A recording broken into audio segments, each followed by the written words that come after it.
சுகமானவன், நான் ஆரோக்கியமானவன், நான் மீட்கப்பட்டவன்.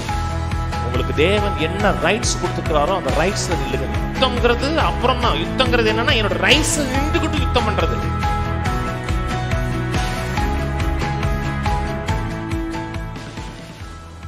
கடைசியாக சகோதரரே, கர்த்தரிலும் அவருடைய சத்துவத்தின் வல்லமையிலும் எதுல பலப்படுங்க? கர்த்தரில் பலப்படுங்க. கர்த்தரிலும் அவருடைய சத்துவத்தின் வல்லமையில் கிறிஸ்துவுக்குள்ள என்ன உண்டாயிருக்கிறது, எனக்கு என்ன சுதந்திரம் உண்டாயிருக்கிறது, தேவனை எப்படி மாற்றியிருக்கிறார், எனக்குள்ள என்ன ஏற்பட்டிருக்கிறது, அந்த காரியத்தில் பலப்படுங்க.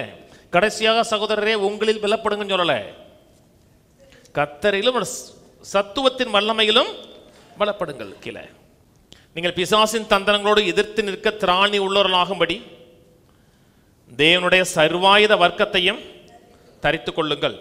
ஏனெனில் மாம்சத்தோடும் இரத்தத்தோடும் அல்ல, துரைத்தனங்களோடும் அதிகாரங்களோடும் பிரபஞ்சத்தின் அந்தகார லோகாதிபதிகளோடும் வானம் மண்டலங்களில் பொல்லாத ஆவிகளின் சேனைகளோடு நமக்கு போராட்டம் உண்டு. போராடுவோம், போராடுவோம், இறுதி வரை போராடுவோம். போராட்டம் உண்டு. கீழே ஆகையால் தீங்கு நாளிலே அவைகளை நீங்கள் எதிர்க்கவும் சகலத்தையும் செய்து முடித்தவர்களாய் நிற்கவும் திராணி உள்ளவர்களாகும்படி தேவனுடைய சர்வாயுத வர்க்கத்தையும் எடுத்துக்கொள்ளுங்கள். இதுக்கு முன்னாடி இந்த பகுதியை நான் வாசிச்சிருக்கிறேன். இதில் போராட்டம் உண்டுங்கிற ஒரு வார்த்தை இருக்கு.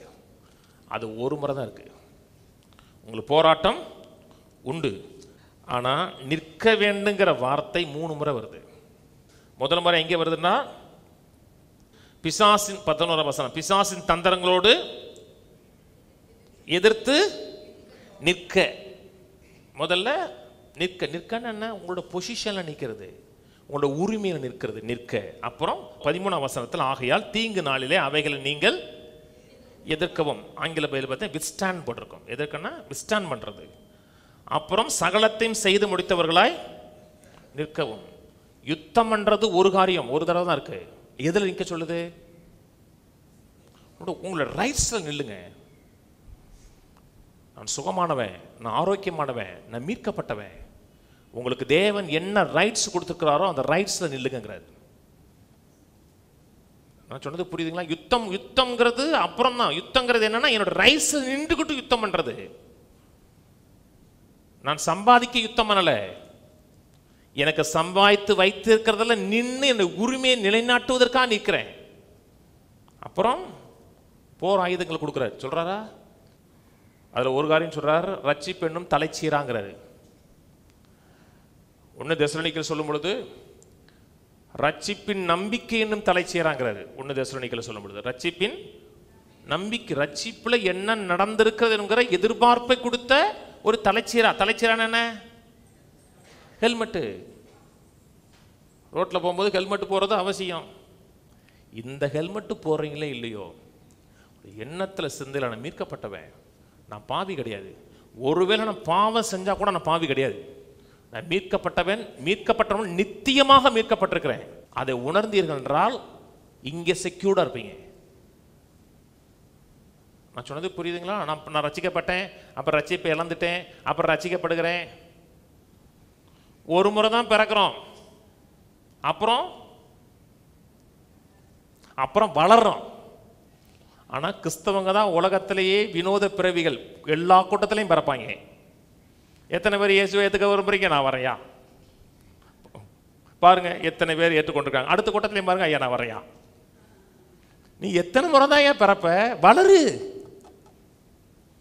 ஒரு முறை பிறக்கிறோம், நித்தியமாக ரட்சிக்கப்படுகிறோம், அவருடைய குமாரனுக்குள் பாதுகாக்கப்படுகிறோம். அப்புறம் சொல்றாரு நீதி என்னும் மார்க்கவசங்கிறார். நீதி என்னும் மார்க்கவசம். இருதயத்துக்குள்ளதான் விசுவாசம். இந்த இருதயத்துக்குள்ள ஒரு வர்ணனையா சொல்லப்படுது எல்லாமே.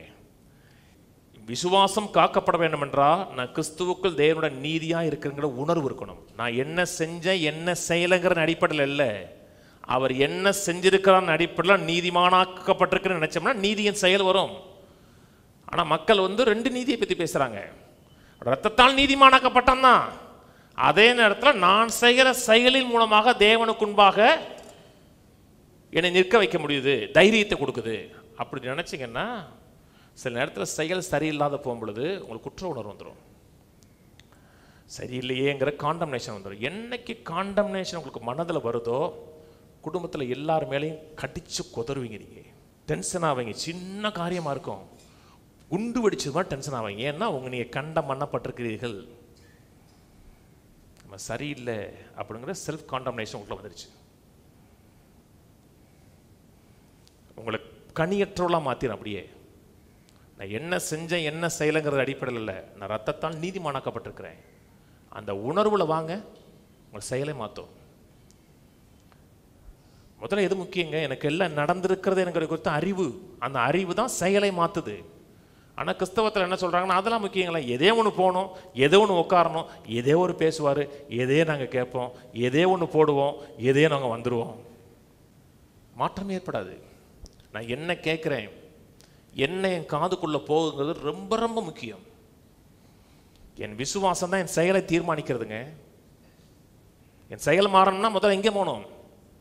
நான் என்ன நம்புகிறேன், என்ன விசுவாசிக்கிறேன், அது மாறும்போது செயல் கனியாக மாறுகிறது. ஆவியின் கனிகளாக வெளியே மாற ஆரம்பிக்குது.